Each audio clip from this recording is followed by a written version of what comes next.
What's up guys, Robert Optimal Bodies.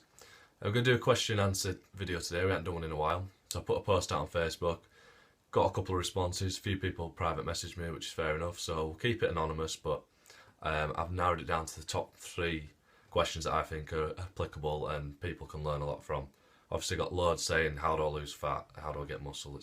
We need more specific questions, so thanks for those who answered and I'll try give a good reasoning for them. Okay, so number 1 was about straps and gloves. Do you need them in the gym? Are they going to hinder your performance? Or are they going to help your performance? So it's supposed to be a training accessory, so should be something that's going to help us. So we'll look at both sides of the coin. Start with simple. We'll start with gloves. If you don't wear gloves, you can say you get calluses on your hands. So that's personal preference. If you care or if you don't, or going for your job, you could have to have nice looking hands for your job. Or you might not like catching them, so you do massage, or if you're holding hands with your partner, something like that, and they don't like them, then yeah, but go for it, wear gloves. So pros, you're not going to get as many calluses, you might get better grip, you might put a bit of chalk on them, it might just help you out in your session if you find, and also if you're getting sweaty hands, that can be an issue if you can't be bothered to keep drying them off. So that's where they can help you wear gloves. People take the mick out you for wearing them, then they're not worth knowing either. So, but wear gloves if you want, don't worry about it. Only thing I would say is I prefer not wearing them, just personal preference. I get a lot more like feedback and proprioception from gripping with a bare hand rather than a glove. I've tried both, but that's just personal preference. I just get a better feel on the bar and the weights, but it's your choice. Now straps is a little bit more complicated because it can lead to injuries. I spoke of this before, but I'll say it about it again. Your grip regulates a lot of stabilising systems through the body. So when you grip something, that neurologically, that message of how hard you're gripping gets sent down this kinetic chain throughout the body. So if you grip really hard, it tells your brain that this is a substantial load, it's quite heavy, so the heavier it is, the harder you have to grip. And then it fires up more recruitment down the kinetic chain of different muscles, so your forearm muscles, your biceps, your shoulders, your neck, back, all the way down to your toes, just from gripping something. So if you can do a test on yourself, I've said this before, you can grip really hard, and then eventually your bicep starts and tricep, and it starts jumping along as these muscles start getting involved along this chain. So you can't grip fully hard without your bicep tensing as well.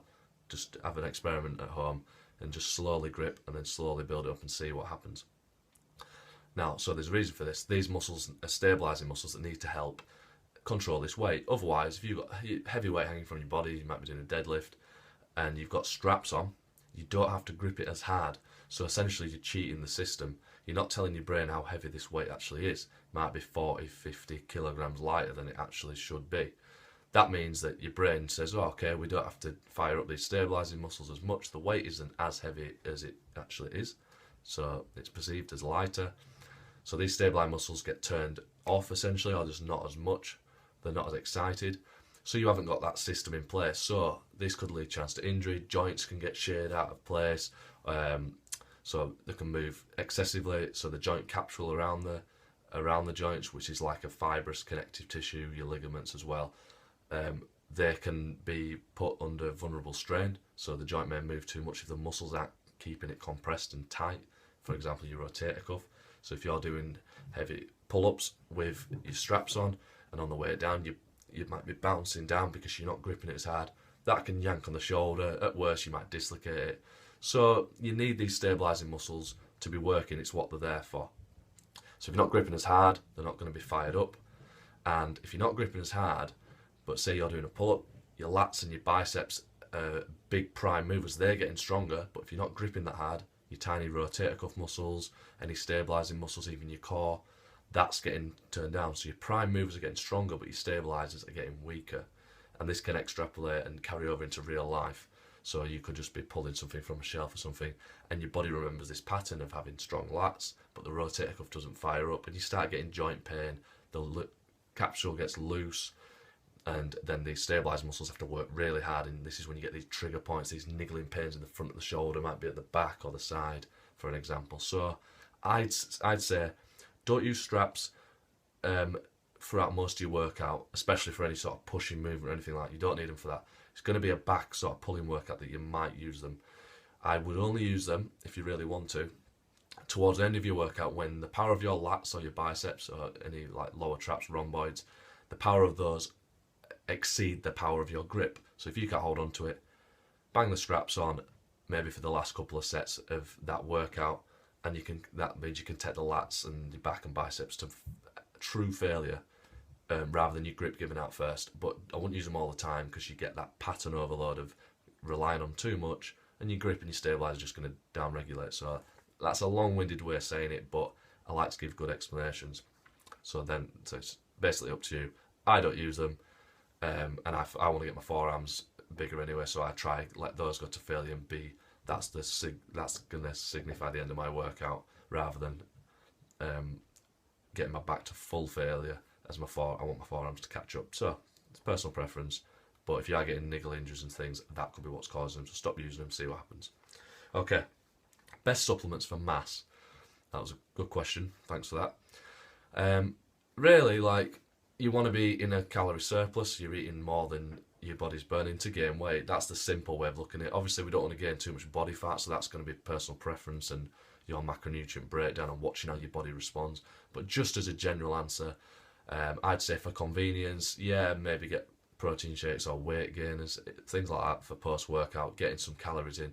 And there's nothing special, they're just simply to up your calories so you're getting over that calorie surplus and you're fueling your body for the workout and for the recovery. So you could use them.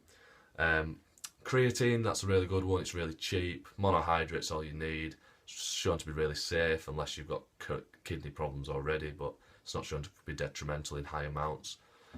I'd always go, done previous videos, I'd always go 0.3 times your body weight in kilograms for the amount of grams. So it usually comes out between 15 and 25 grams depending on your weight per day.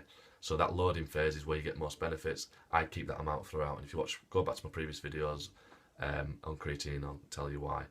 You get fluid retention in your muscles, so you look fuller, you're bigger, your leverages are better because you've got less joint space, so that you can actually lift more weight, get stronger. It's great for strength because it replenishes ATP. You can continue repping with a heavy weight for longer, so that's going to help in your mass gains.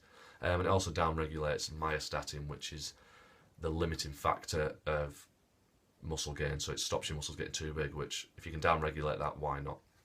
So it's a really good one. Creatine, mass gainers, weight gainers. Testosterone boosters, stay away from them, in my opinion, from the research.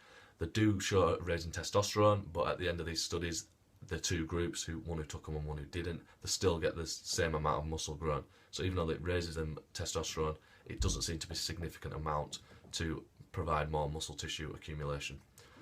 Unless you've got really low testosterone levels, you might have come off a course of steroids or something and you're worried about that, or you might be getting sort of age where menopause, as you might call it, might kick in. Then I say go to your GP and they might even give you testosterone replacement therapy, and it's going to be a lot more potent than these testosterone boosters that might not even do anything. So that's personal preference. And if you're a natural bodybuilder, you just got to watch out for if you're allowed to take those things. Ask your federation, okay? And the last one was a good one. What shall I do if I hit a plateau in my training, particularly for mass gaining?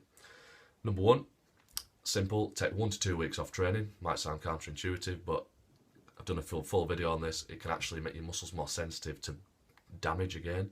So you take a little bit of time off. You're not going to lose muscle in 1 or 2 weeks. You might lose a little bit of strength, you could go a bit flat. Keep on your diet in those periods and then go back and hit it hard. You're going to be really sore with not even as much weight as you were using, but it'll slowly creep back up and you'll be doing more than you were in the first place. Now, on another opposite scale, you might need to increase your volume, which is the amount of work you're doing. So you might add a set to each exercise. You might up the reps or lower the reps and up the weight. Somewhere up in your overall total volume. And that is like your reps, weights and sets all times together and give you a number. So you can work that out, try and slightly increase that for 6 to 8 weeks, see what happens. And lastly, I think this is applicable and important for a lot of people. Slow down your technique and lower your weight slightly for 1 or 2 weeks. Go back to the drawing board and think, am I squatting as deep as possible?